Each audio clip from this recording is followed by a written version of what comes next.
Hello student, कैसे हैं आप सभी। देखिए, हम तैयार हैं नई वीडियो के साथ और स्वागत है आपका हमारे चैनल ऑनलाइन केमिस्ट्री पर। आज हम 11th क्लास का न्यू टॉपिक स्टार्ट करेंगे जिसका नाम है डाल्टन एटॉमिक थ्योरी। देखिए, यह सबसे पहली एटॉमिक थ्योरी थी कि जो मैटर के बारे में जिसने एक्सप्लेन किया कि जो मैटर होते हैं वो एटम से मिलके बने हुए हैं, और उनको एक्सप्लेन किया डाल्टन ने। डाल्टन जी ने एटॉमिक थ्योरी दी, जितने भी उन्होंने मतलब रिसर्च की उसके ऊपर जो भी पोस्टुलेट आए उन सभी को आज हम डिस्कस करेंगे। उसके बाद उनकी जो जो लिमिटेशन रही हैं, उसके बाद उन्होंने मतलब जो रिसर्च की उसके बाद उसमें कुछ लिमिटेशंस थी, उन लिमिटेशंस को दूर किया गया। और देन अलग अलग साइंटिस्ट ने इसके ऊपर रिसर्च की है और फिर हमें एक मॉडर्न एटॉमिक थ्योरी मिली जिसको हम मॉडर्न एटॉमिक थ्योरी का नाम देते हैं। एक डाल्टन एटॉमिक थ्योरी है, उसके बाद मॉडर्न एटॉमिक थ्योरी आती है, और एक एवोगाड्रोस हाइपोथेसिस। इन तीनों टॉपिक के बारे में आज हम चर्चा करेंगे। तो चलिए शुरू करते हैं।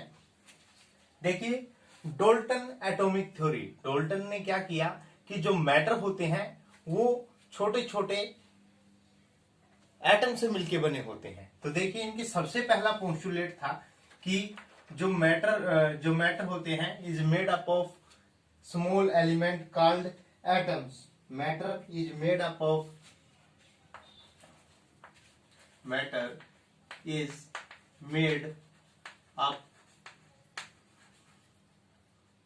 made up of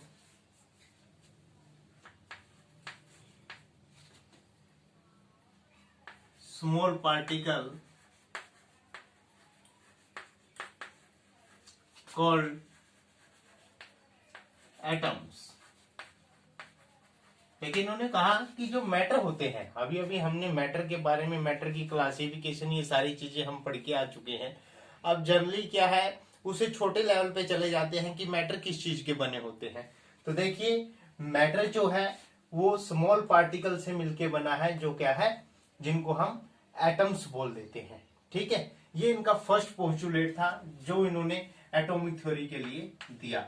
इसके बाद सेकेंड पोस्टुलेट आता है कि जो एटम होते हैं वो क्या होते हैं, किसी भी एलिमेंट के, atom of a one type element are similar या आइडेंटिकल।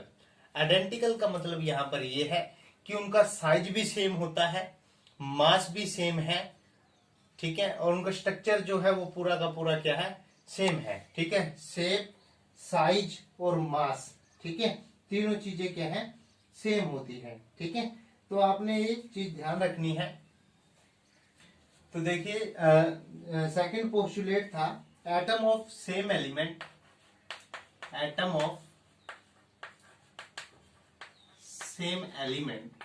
अगर एलिमेंट सेम है, मतलब एक ही एलिमेंट की हम बात कर रहे हैं, जैसे ऑक्सीजन है, तो जो उसके जितने भी एटम होंगे, atom of same element are identical in all, are identical in all respects,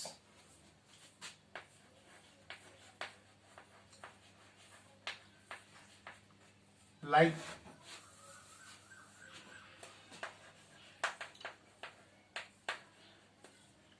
size, shape, and mass. इन्होंने कहा कि अगर हमारे पास कोई भी एलिमेंट है, जनरली हाइड्रोजन है मान लो, उसके अंदर जितने भी एटम होंगे वो सारे के सारे सेम होंगे। ठीक है, उनका साइज भी सेम होगा, शेप भी और मास भी। यानी जितने भी हाइड्रोजन के एटम है, मतलब हमारे पास जैसे 2 ग्राम हाइड्रोजन है, तो उसके अंदर जितने भी हाइड्रोजन के एटम्स होंगे वो सभी के सभी सेम साइज के होंगे, सेम शेप होगा और मास भी उनका क्या होगा, सेम होगा। ठीक है, यानी वो सारे के सारे आइडेंटिकल होते हैं। इसका थर्ड पोस्टुलेट था कि अगर डिफरेंट तरह के एलिमेंट है तो उनका जो साइज होगा वो क्या होगा, डिफरेंट होगा।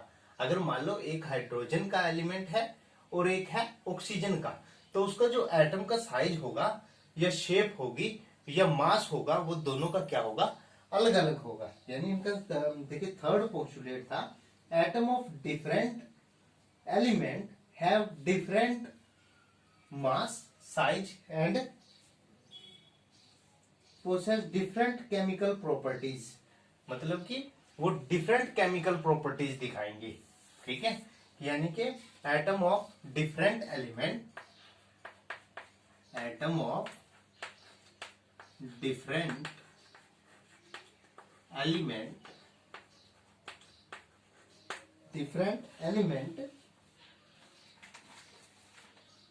have different mass, have different mass,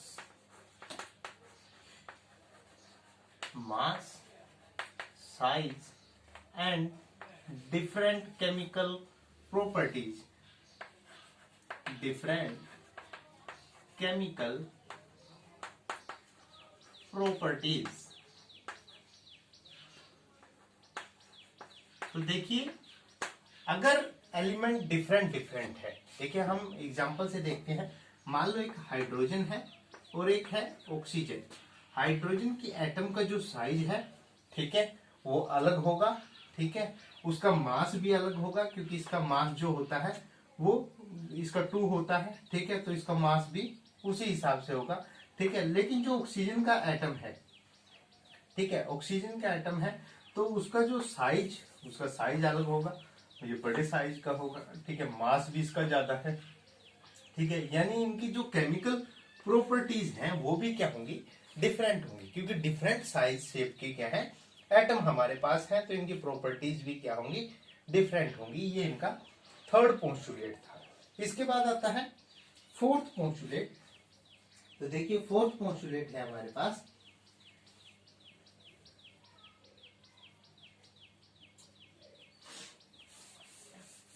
कहता है कि जो डिफरेंट एलिमेंट होते हैं combine to form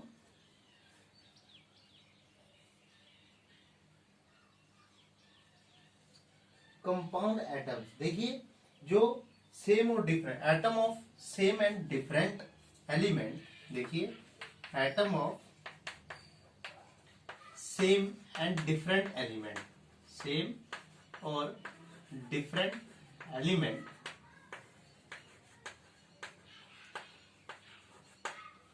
atom of same and different elements combine together to form compound, combine together to form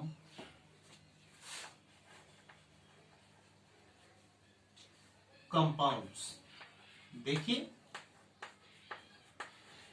जो सेम और डिफरेंट एलिमेंट है वो आपस में कंबाइन होते हैं, और कंबाइन होने के बाद कंपाउंड बना लेते हैं। जैसे हाइड्रोजन और ऑक्सीजन अलग अलग थे, ठीक है, वो कंबाइन होते हैं, और कंबाइन होने के बाद क्या है, एक मॉलिक्यूल या कंपाउंड बना लेते हैं, वाटर। ठीक है, तो ये कंपाउंड है। ठीक है, तो जो सेम और डिफरेंट, अब सेम भी हो सकते हैं और वो डिफरेंट भी हो सकते हैं। सेम जैसे मान लो दो Cl है, क्लोरीन, वो आपस में मिलके Cl2 बना रहे हैं। ठीक है, तो देखिए कंपाउंड बना लिया है। ठीक है, और ये दोनों क्या है, सिमिलर सेम एलिमेंट है, कंबाइन होके और एक कंपाउंड बना रहे हैं। इसी तरह डिफरेंट एलिमेंट है, वो कंबाइन होके एक कंपाउंड बना रहे हैं। सेम और डिफरेंट दोनों तरह के एलिमेंट कंबाइन होके कंपाउंड बनाते हैं। तो देखिए सबसे पहले हम दोबारा से इसको रिवाइज कर लेते हैं कि जो मैटर होते हैं made up of small particle, सारे के सारे मैटर, जितने भी मैटर हैं वो छोटे छोटे पार्टिकल से मिलके बने हुए हैं, जिसको हम क्या बोलते हैं, एटम्स। ठीक है, इसके बाद जो एटम होते हैं एक ही एलिमेंट के, अगर एलिमेंट एक ही है उसके सारे के सारे एलिमेंट क्या होंगे, आइडेंटिकल होंगे, उनका शेप, साइज और मास क्या होगा, सिमिलर होगा। थर्ड आता है कि जो एटम होते हैं डिफरेंट एलिमेंट्स के, जो अलग अलग एलिमेंट हमारे पास हैं, उनका जो मास है, साइज है और जो उनकी केमिकल प्रॉपर्टी है वो सभी की सभी क्या होती हैं, डिफरेंट होती है, क्योंकि उनका साइज सेम नहीं है। एलिमेंट डिफरेंट टाइप के हैं, ठीक है, अलग अलग शेप साइज के एलिमेंट होते हैं। इसी तरह जो एटम होते हैं सेम और डिफरेंट एलिमेंट आपस में कंबाइन होते हैं, और कंबाइन होने के बाद एक कंपाउंड या मॉलिक्यूल बना लेते हैं। ठीक है जी, ये इसके 4 पोस्टुलेट है। इसके बाद नेक्स्ट पोस्टुलेट आता है फिफ्थ पोस्टुलेट,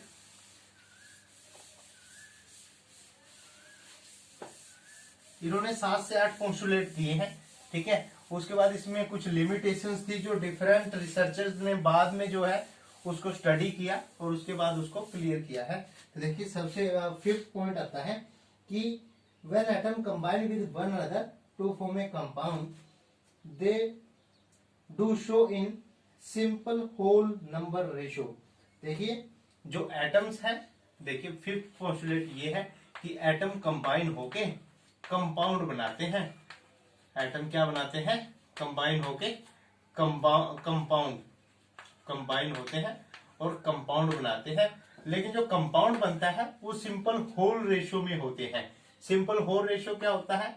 या तो 1:1 होगा, या 1:2 होगा, या 2:1 होगा। एग्जाम्पल से समझिए, देखिए मान लो जैसे H2 है, H2 है, दो हाइड्रोजन एटम कंबाइन होते हैं, हाइड्रोजन प्लस हाइड्रोजन कंबाइन होके H2 बना रहे हैं, तो रेशियो कितना है? 1:1 है, ठीक है। अब इसी तरह है हाइड्रोजन ऑक्सीजन मिलके अगर H2O बना रहे हैं, ठीक है, तो इसका क्या मतलब है? देखिए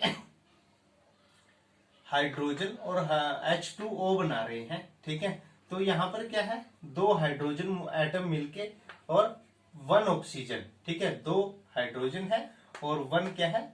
ऑक्सीजन है। तो रेशियो क्या है? सिंपल हो रेशियो कंपाउंड बनाते हैं 2:1, ठीक है। तो इस तरह से क्या है, ये क्या कर रहे हैं। और इसी तरह कार्बन और ऑक्सीजन मिलके अगर CO2 बना रहे हैं, ठीक है, तो रेशियो कितना है? 1:2 है, ठीक है। एक कार्बन का एटम है और 2 किसके हैं? ऑक्सीजन के एटम है, ठीक है। तो इस प्रकार क्या है कि जो एटम होते हैं वो कंबाइन होते हैं और कंबाइन होके एक सिंपल हो रेशियो के कंपाउंड बना लेते हैं, ठीक है। इसके बाद आता है नेक्स्ट पोस्टुलेट है। नेक्स्ट पोस्टुलेट था combine in different ratio two form more than one compound. अच्छा देखिए, अगर दो एलिमेंट डिफरेंट रेशियो में कंबाइन होते हैं, मान लो दो एलिमेंट है और वो डिफरेंट रेशियो में कंबाइन होते हैं, तो डिफरेंट कंपाउंड बनते हैं। कहने का ये मतलब है, देखिए पोस्टुलेट ये है, पोस्टुलेट नंबर 6, कि अगर दो डिफरेंट एलिमेंट है वो कंबाइन होके क्या बना रहे हैं? कंपाउंड बना रहे हैं, तो वो एक से ज्यादा टाइप के कंपाउंड बना सकते हैं यदि उनका रेशो चेंज हो जाए। कहने का ये मतलब है कि मान लो जैसे एग्जाम्पल से समझेंगे इसी बात को, आप इसको पढ़ लेना पोस्टुलेट को। देखिए मान लो एक सल्फर है, ठीक है, वो ऑक्सीजन के साथ मिलके, सल्फर ऑक्सीजन के साथ मिलके एक तो SO2 बनाता है, ठीक है, सल्फर डाइऑक्साइड, ठीक है। अब देखिए फिर सल्फर है, यहां पर तो क्या है? ऑक्सीजन के यहां पर रेशियो क्या आएगा? यहां पर रेशियो है, एक सल्फर है और ऑक्सीजन कितने हैं? 2 है, ठीक है। अगर मैं सल्फर को ऐसे ऑक्सीजन के साथ रिएक्शन करवाता हूं और बनता है SO3, ठीक है, यहाँ पर 2 मॉलिक्यूल है ऑक्सीजन के, यहाँ पर कितने हैं? 3 है, ठीक है। तो यहाँ पर देखिए क्या होगा? SO3, तो यहाँ पर रेशो कितना है? 1:3 है। यानी जो अगर हम डिफरेंट एलिमेंट को डिफरेंट रेशियो में कंबाइन करते हैं तो हमारे पास कंपाउंड भी कैसे बनते हैं? डिफरेंट कंपाउंड बनते हैं, ठीक है। तो इसको हम बोलते हैं कि अगर उनका रेशियो हम अलग अलग लेंगे, मतलब दो एलिमेंट है, एलिमेंट सेम ही है, देखो यहाँ भी सल्फर और ऑक्सीजन है, यहाँ भी क्या है? सल्फर और ऑक्सीजन, लेकिन अगर उनको हम डिफरेंट रेशियो में कंबाइन करते हैं तो हमारे पास कंपाउंड भी क्या बनते हैं? डिफरेंट बनते हैं, ठीक है। ये इनका नेक्स्ट पोस्टुलेट था। अब इसके बाद पोस्टुलेट नंबर 7 आता है।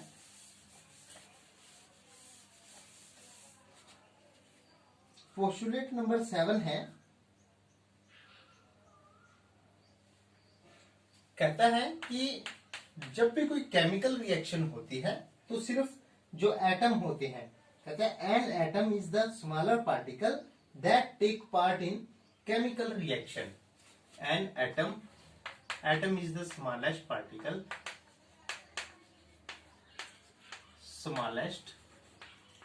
Particle, that combine in a chemical reaction, particle that combine in a chemical reaction कहते हैं अगर कोई भी केमिकल रिएक्शन हो रही है तो उसके अंदर जो स्मॉलेस्ट पार्टिकल है जो कंबाइन हो रहा है, और कंबाइन होने के बाद अगर कोई केमिकल रिएक्शन बन रही है या कोई केमिकल चेंज आ रहा है तो उसमें जो स्मॉलेस्ट पार्टिकल है वो एटम होते हैं, जिसकी वजह से उनके कॉम्बिनेशन की वजह से केमिकल चेंज आता है। इसके बाद नेक्स्ट पोस्टुलेट आता है, 8th पोस्टुलेट है, an atom can neither be create and nor be destroy. An atom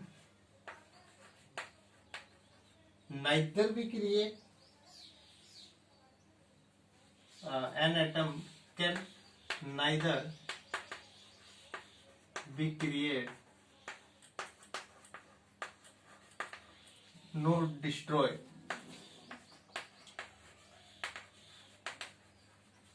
देखिए कहने का मतलब है कि एटम को ना तो हम बना सकते हैं ना ही वो खत्म होता है। तो यानी कि जितने एटम हम रिएक्टेंट में लेके चलते हैं उतने ही एटम हमारे पास प्रोडक्ट में आते हैं। ये हमने law of conservation of mass and energy पढ़ा है, उसमें भी हमने इस बात को स्टडी किया है। अब देखिए जो डाल्टन ने एटॉमिक थ्योरी थी वो सभी के सभी लॉ को फॉलो करती है। जितने भी हमने इससे पहले लॉ ऑफ केमिकल कॉम्बिनेशन पढ़े हैं, ठीक है, जैसे law of conservation of mass, ठीक है, law of multiple proportion, reciprocal proportion, constant composition, ये इन सभी चारों के चार लॉ को तो फॉलो करते हैं। लेकिन जो लास्ट में एक लॉ आता है, लॉ ऑफ केमिकल कॉम्बिनेशन या गैसेस वॉल्यूम, ठीक है, उसको ये फॉलो नहीं करते थे। उस लॉ को ये जो है फॉलो नहीं करते थे। फिर इसके बाद डिफरेंट रिसर्चर्स आए, ठीक है, जैसे रदरफोर्ड है जिसने भी एटॉमिक थ्योरी दी है, अलग अलग नील्स बोर है, ठीक है, अलग अलग साइंटिस्ट आए जिन्होंने एटॉमिक थ्योरी दी। उसके बाद इस थ्योरी में थोड़ा सा चेंज आया। अब जो मॉडर्न एटॉमिक थ्योरी है उसके बारे में हम पढ़ेंगे कि क्या क्या चेंज आए हैं, ठीक है। आप इसके जितने भी पोस्टुलेट है सभी को ध्यान से पढ़िए, ठीक है। फिर आपको मॉडर्न एटॉमिक थ्योरी जो आप पढ़ोगे, मॉडर्न एटॉमिक थ्योरी के जो पोस्टुलेट है उसमें आपको साफ नजर आएगा कि क्या डिफरेंस थे जो डाल्टन ने दिए थे और जो आज की मॉडर्न थ्योरी है उसमें क्या डिफरेंस है, ठीक है। मैं डिफरेंस भी आपको बताता रहूंगा साथ के साथ। तो देखिए अब हम नेक्स्ट टॉपिक पे आते हैं, modern atomic theory.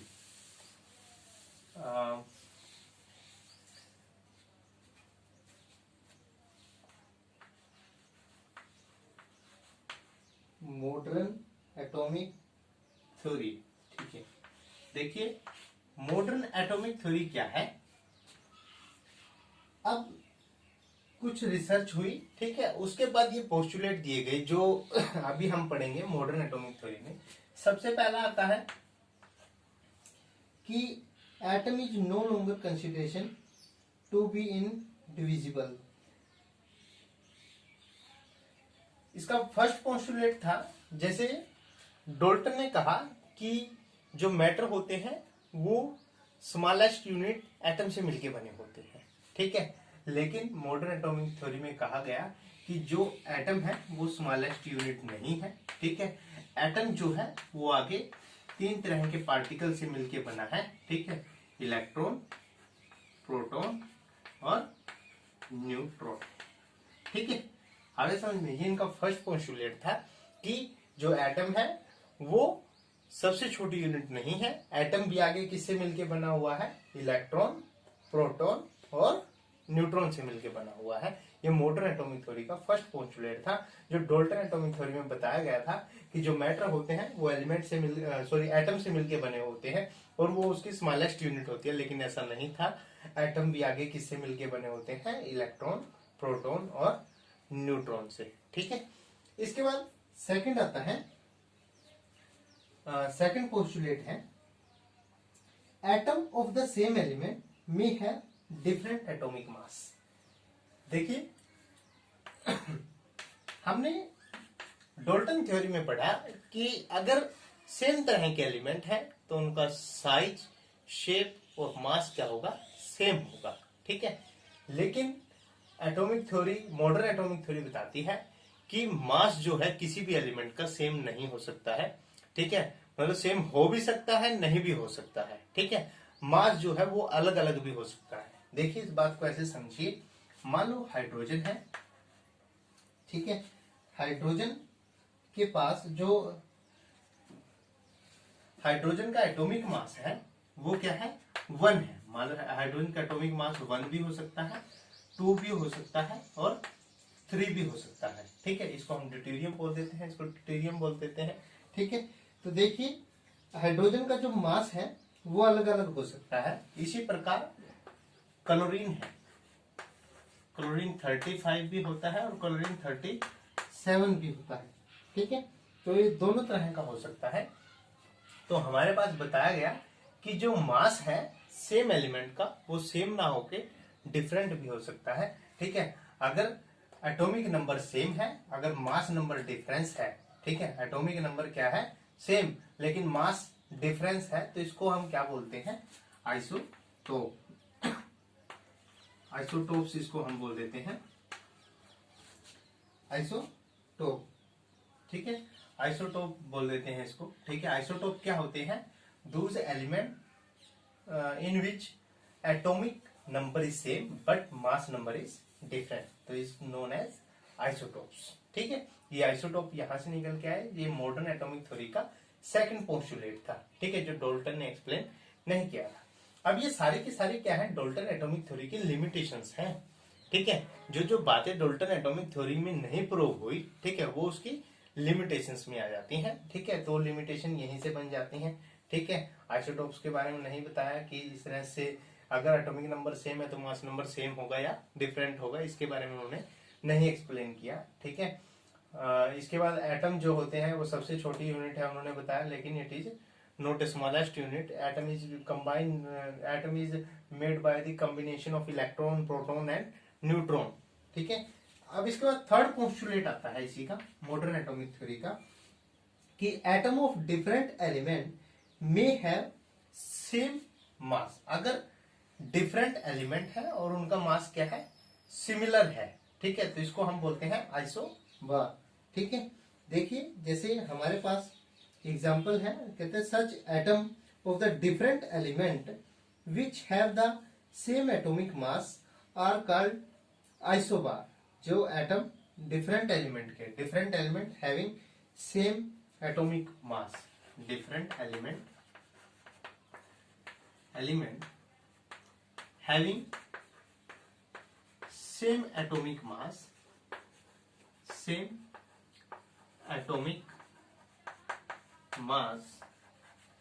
is called isobar।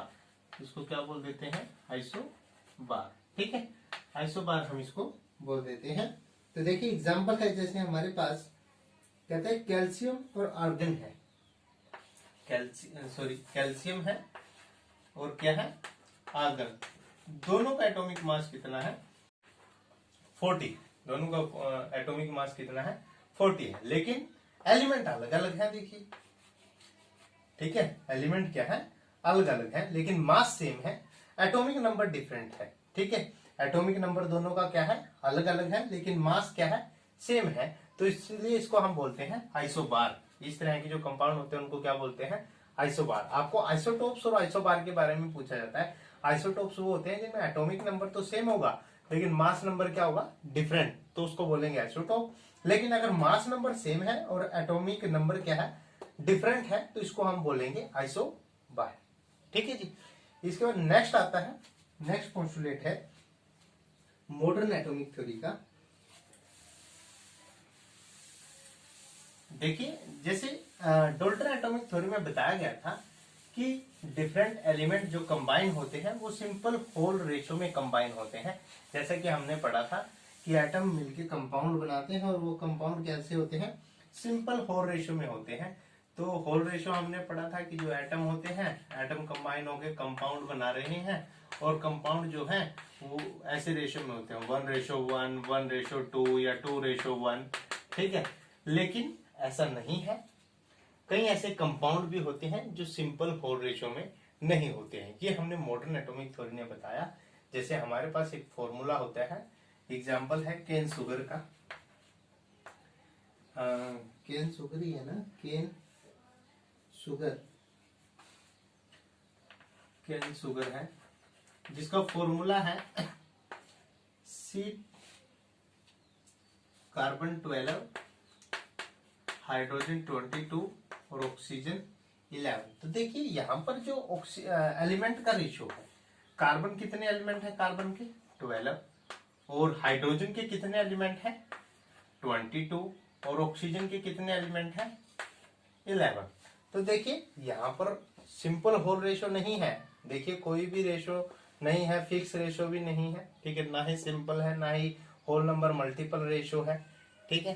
तो इसका मतलब क्या है, कुछ ऐसे कंपाउंड भी होते हैं जिनके अंदर सिंपल होल रेशो नहीं होता है, ठीक है। ये हमारी मॉडर्न एटॉमिक थ्योरी ने बताया कि the ratio in which the different atom combine with one another may be fix and integral but may not always be simple. कहता है कि वो फिक्स हो सकते हैं, इंटीग्रल भी हो सकता है रेशो, लेकिन वो सिंपल नहीं हो सकता है, ठीक है, सिंपल नहीं होगा। वैसे सिंपल हो भी सकते हैं, सिंपल नहीं भी हो सकते, ठीक है, दोनों कंडीशन है, वो डिफरेंट डिफरेंट तरह के कंपाउंड के ऊपर डिपेंड करते हैं। उन्होंने कहा था कि सिर्फ सिंपल रेशो में होते हैं, लेकिन सिंपल रेशो में नहीं होते हैं। कुछ कंपाउंड ऐसे भी हैं जिनमें ये सिंपल रेशो में नहीं होते हैं, ये उनकी लिमिटेशन रही है किसकी, डाल्टन एटॉमिक थ्योरी की। अब नेक्स्ट पोस्टुलेट आता है, ये हमारे पास फोर्थ पोस्टुलेट था इसका, ठीक है। अब फिफ्थ पोस्टुलेट आता है कि जो एटम होते हैं is the smallest particle that taken part in the chemical reaction. ये बात उनकी सही थी कि जो एटम होते हैं, atom is the smallest particle, atom is the smallest particle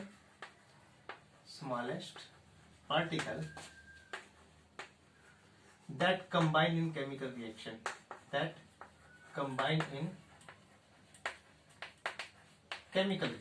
ये तो डाल्टन ने भी यही बताई थी, केमिकल रिएक्शन, ठीक है। कुछ उसी तरह का उन्होंने भी यही बताया था कि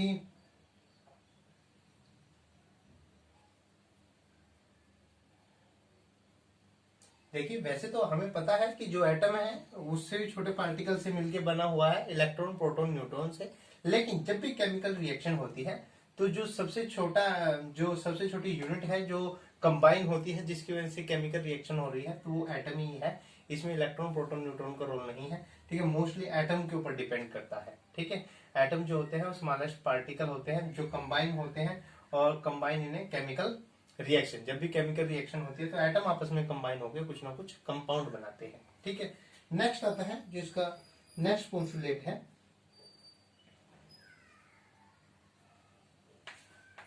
नेक्स्ट पोस्टुलेट आता है,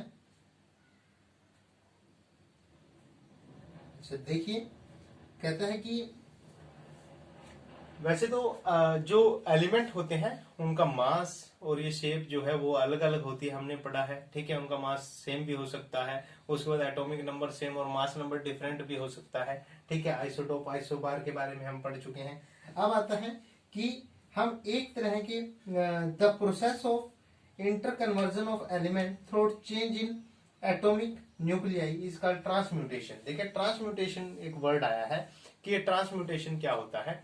देखिए ट्रांसम्यूटेशन की डेफिनेशन ये कहती है कि हम एक तरह के जो एटम है या एलिमेंट है उनको दूसरी तरह के एलिमेंट में चेंज कर सकते हैं, ठीक है। ऐसा हम न्यूक्लियर रिएक्टर में मोस्टली करते हैं, यूरेनियम को जो है पोलोनियम में, ठीक है, यूरेनियम को बाकी और डिफरेंट एलिमेंट होते हैं, एमरीशियम है, ठीक है, उसमें चेंज कर देते हैं। तो इस तरह जो हम एक एलिमेंट से दूसरे एलिमेंट क्रिएट करते हैं इसको हम ट्रांसमेटलेशन बोल देते हैं, सॉरी ट्रांसम्यूटेशन इसको हम बोल देते हैं। ऐसा सिर्फ न्यूक्लियर रिएक्शन की वजह से होता है जिसमें एटम ऑफ एन एलिमेंट में बी चेंज इनटू अनदर। एक एटम जो है वो दूसरी तरह के एटम में चेंज हो जाता है जब हम देखिए न्यूट्रॉन की बम्बार्डमेंट करवाते हैं किसी भी एलिमेंट के ऊपर, तो वो किसी दूसरे एलिमेंट में चेंज हो जाता है। इसी को हम क्या बोलते हैं, ट्रांसम्यूटेशन, ठीक है। ये इसका लास्ट पोस्टुलेट था। जैसे मैं आपको एग्जांपल बताता हूं, इन्होंने एग्जांपल लिखा हुआ है, nitrogen can be change into oxygen by bombardment of alpha rays. कहता है कि जैसे नाइट्रोजन है, अगर उसके ऊपर हम अल्फा रेज की बम्बार्डमेंट करते हैं तो वो किस एलिमेंट में चेंज हो जाता है, ऑक्सीजन में। देखिए हमारे पास जो एटम था वो नाइट्रोजन का था, लेकिन अब जैसे ही हमने अल्फा पार्टिकल की बम्बार्डमेंट इसके ऊपर करी तो ये किसमें चेंज हो गया है, ऑक्सीजन में। अब देखिए नाइट्रोजन का एटम किसी और टाइप का होता है, उसका शेप साइज डिफरेंट होता है, लेकिन इसका जो एटम है वो डिफरेंट होगा। तो लेकिन क्या है, हम एक टाइप के एटम को जब अलग टाइप के एटम में चेंज करते हैं तो इसको हम बोल देते हैं ट्रांसम्यूटेशन। इसको हम क्या बोलते हैं, ट्रांसम्यूटेशन। ठीक है, ये मॉडर्न एटॉमिक थ्योरी के 6 पोस्टुलेट हैं। ठीक है, इनको आपने जो है कंपेयर करके पढ़ना होता है डाल्टन एटॉमिक थ्योरी के साथ। जो डाल्टन एटॉमिक, दोनों बहुत इंपॉर्टेंट हैं। आपको मॉडर्न एटॉमिक थ्योरी के सभी पोस्टुलेट पता होने चाहिए, पूछी जाती है मोस्टली। ठीक है, इसके बाद एक छोटा सा टॉपिक और हम कर लेते हैं, एवोगाड्रोस हाइपोथेसिस या एवोगाड्रोस नंबर क्या होते हैं।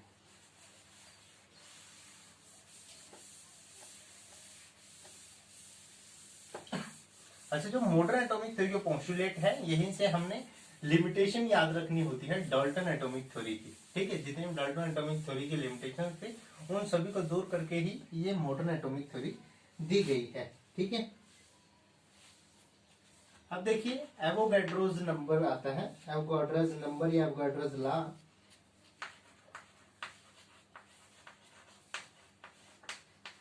एवोगाड्रोस हाइपोथेसिस,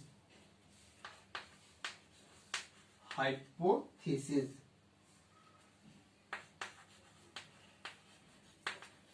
ये इसको एवोगाड्रोस लॉ भी बोल देते हैं, या एवोगाड्रोस प्रिंसिपल भी बोल, लॉ या प्रिंसिपल।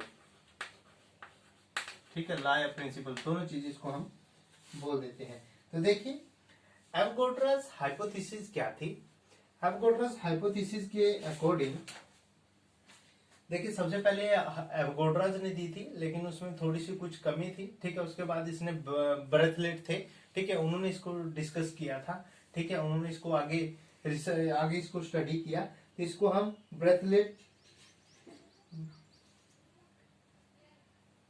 ब्रेजिलियस हाइपोथेसिस भी इसको बोल देते हैं। ठीक है, ब्रेजिलियस जिन्होंने इसके ऊपर बाद में रिसर्च किया था। ठीक है, इसको ब्रेजिलियस हाइपोथेसिस भी इसको हम बोल देते हैं। एवोगाड्रोस हाइपोथेसिस या ब्रेजिलियस हाइपोथेसिस क्या है, देखिए कहता है कि equal volume of all gases under similar condition of temperature and pressure contain equal number of atom. कहता है कि अगर इक्वल वॉल्यूम है, equal volume of all gases, equal volume of all gases under similar condition of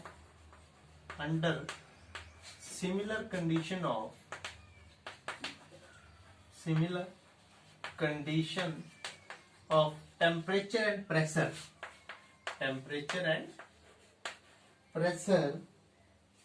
contain equal number of atom, equal number of atom. देखिए इस बात को हम समझते हैं कि क्या क्या बोल रहा है। देखो एवोगाड्रोस हाइपोथेसिस क्या कहती है कि अगर equal volume of all gases, मतलब कि अगर हम सभी गैसेस का इक्वल वॉल्यूम लेते हैं। ठीक है, मान लो हमें बोला गया है कि इक्वल वॉल्यूम लेना है हमने। ठीक है, 2 ग्राम या कुछ भी हमें इक्वल वॉल्यूम दे दिया गया है सभी गैसेस का। तो उसका अगर हम कंडीशन टेम्परेचर और प्रेशर अगर सिमिलर है तो उसके अंदर जो नंबर ऑफ एटम होंगे वो भी क्या होंगे, सिमिलर होंगे। जो नंबर ऑफ एटम, चाहे फिर वो हम कोई भी गैस ले लेते हैं, मान लो हमारे पास 2 ग्राम H2 है, H2 गैस है, और 2 ग्राम Cl2 गैस है। ठीक है, अगर टेम्परेचर और प्रेशर सेम है, यही टेम्परेचर प्रेशर यहाँ पर है, यही कंडीशन यहाँ पर है, तो जो नंबर ऑफ एटम होंगे वो भी नंबर ऑफ एटम क्या होंगे, सिमिलर होंगे। इसमें भी उतने ही नंबर ऑफ एटम होंगे जितने कि इसमें होंगे। नंबर ऑफ एटम क्या रहेंगे, सिमिलर रहेंगे। This is known as the Avogadro's hypothesis. ठीक है, अब एवोगाड्रोस हाइपोथेसिस के ऊपर 1-2 रिलेशन और दिए गए हैं।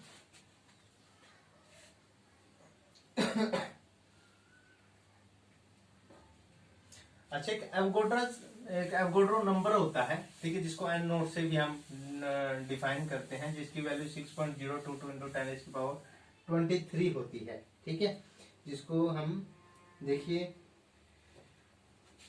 उसके बारे में हम नेक्स्ट टॉपिक में पढ़ेंगे जब हम मोल कंसेप्ट पढ़ेंगे। ठीक है, मोल, 1 मोल, किसी भी एटम का जब हम 1 मोल निकालते हैं तो वो किसके बराबर होता है। ठीक है, जनरली अब मैं आपको बता देता हूँ कि एवोगाड्रोस नंबर क्या होता है, जिसको हम एन नोट से डिनोट करते हैं। 6.022 इंटू 10⁻23 एटम्स या मोलिक्यूल होते हैं। ठीक है, देखिए 1 ग्राम एटम के अंदर, 1 ग्राम किसी भी एलिमेंट का 1 ग्राम जो है, 1 ग्राम एटम के अंदर जितने नंबर ऑफ पार्टिकल होते हैं, ठीक है, जितने नंबर ऑफ पार्टिकल हैं, ठीक है, 1 ग्राम एलिमेंट के अंदर जितने नंबर ऑफ एलिमेंट होते हैं, जितने नंबर ऑफ एटम होते हैं वो किसके इक्वल होते हैं, 6.022 इंटू 10⁻23 एटम्स के इक्वल होते हैं। इसको हम एवोगाड्रोस नंबर बोल देते हैं। इसके बारे में हम मोल कंसेप्ट में अच्छे से पढ़ेंगे। ठीक है, मोल कंसेप्ट जब हम पढ़ेंगे। ठीक है, अच्छा, इसके एवोगाड्रोस के ऊपर एवोगाड्रोस लॉ की जो है वो एप्लीकेशंस पढ़ लेते हैं। एप्लीकेशंस क्या क्या है, देखिए सबसे पहले तो इसने ये बताया कि अगर इक्वल टेम्परेचर प्रेशर है तो जो गैसेस हैं, डिफरेंट गैसेस, वो उनके जो नंबर ऑफ एटम है वो क्या होंगे, इक्वल होंगे। ठीक है, अब आता है, इसने 2-3 रिलेशन दिए हैं। सबसे पहला है, सबसे फर्स्ट एप्लीकेशन था इसका, in the calculation of atomicity of a elementary gases. इससे हम एटोमिसिटी निकालते थे, एटोमिसिटी ऑफ ए गैस। ठीक है, एटोमिसिटी हम निकाल सकते थे। ठीक है, एटोमिसिटी जैसे एग्जांपल से समझिए, जैसे अगर एक गैस है O2 और दूसरी है 3, तो यहाँ पर 2 एटम है तो एटोमिसिटी 2 है। यहाँ पर 3 एटम है ऑक्सीजन के तो एटोमिसिटी कितनी है, 3 है। तो इस तरह से हम एटोमिसिटी निकाल सकते थे। एवोगाड्रोस हाइपोथेसिस ने हमें एक्सप्लेन किया, ये इसका एप्लीकेशन था। सेकंड इसका एप्लीकेशन था कि एक इसने रिलेशन दिया मॉलिक्यूलर मास और वेपर डेंसिटी के बीच में। इसने बताया कि जो मॉलिक्यूलर मास होता है, molecular mass is equal to 2 into vapour density, 2 into vapour density, vapour density.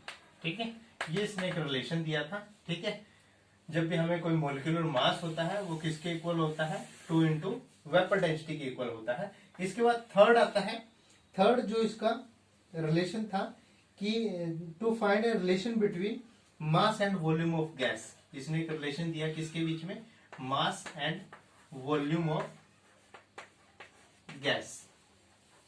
इसने बताया कि 2.4 लीटर ऑफ एनी गैस, देखिए 22.4 litre of a gas at STP, किस कंडीशन में, स्टैंडर्ड टेम्परेचर प्रेशर की कंडीशन में, is equal to the molecular mass of the gas express in gram. ये किसके इक्वल होगा, जो भी मोलिकुलर मास होगा किसके अंदर, ग्राम के अंदर। ठीक है, इज इक्वल टू द, यानी 22.4 लीटर जो है किसी भी स्टैंडर्ड टेम्परेचर प्रेशर के ऊपर मोलिकुलर मास के बराबर होता है ग्राम के अंदर। ठीक है, किसी भी गैस के मोलिकुलर मास के बराबर होता है, यानी ये वॉल्यूम किसी भी गैस का इतने मास के इक्वल होता है, molecular mass in gram of that gas. ठीक है, तो this is called the gram molecular volume. इसको दूसरा नाम क्या दिया गया है, gram molecular volume, gram molecular, GMV से इसको हम रिप्रेजेंट करते हैं। ये हमारे पास क्या है, 3 जो है एप्लीकेशंस थी किसकी, एवोगाड्रोस हाइपोथेसिस की। तो आज का टॉपिक आशा करते हैं आपको समझ में आया होगा। आज हमने 3 टॉपिक डिस्कस किए हैं। सबसे पहले हमने डाल्टन एटॉमिक थ्योरी पढ़ी है। ठीक है, फिर उसके पोस्टुलेट पढ़े हैं, उसके लिमिटेशंस को हमने डिस्कस किया है। देन हमें मॉडर्न एटॉमिक थ्योरी के बारे में पढ़ा है कि जो लिमिटेशन थी डाल्टन एटॉमिक थ्योरी की वो हमने पढ़ी और उनको हमने किस में डिस्कस किया, मॉडर्न एटॉमिक थ्योरी के अंदर। और हमने बताया कि वो किस तरह जो है डाल्टन एटॉमिक थ्योरी से थोड़ा सा डिफरेंट है। ठीक है, मॉडर्न एटॉमिक थ्योरी बहुत इंपॉर्टेंट है, उसके बारे में जनरली आपको पूछा जाता है। उसके बाद हमने एवोगाड्रोस हाइपोथेसिस पढ़ी है। एवोगाड्रोस हाइपोथेसिस के अंदर हमने उसकी एप्लीकेशंस पढ़ी हैं कि मास और वॉल्यूम में क्या रिलेशन होता है। ठीक है, मॉलिक्यूलर मास और वेपर डेंसिटी में क्या रिलेशन है, और एक ये एटोमिसिटी के बारे में हमें बताता है। ठीक है, तो ये चीजें हमने पढ़ी हैं। तीनों टॉपिक को अच्छे से कवर कीजिए। वीडियो अच्छा लगा है तो वीडियो को लाइक करें, सब्सक्राइब करें, कमेंट करें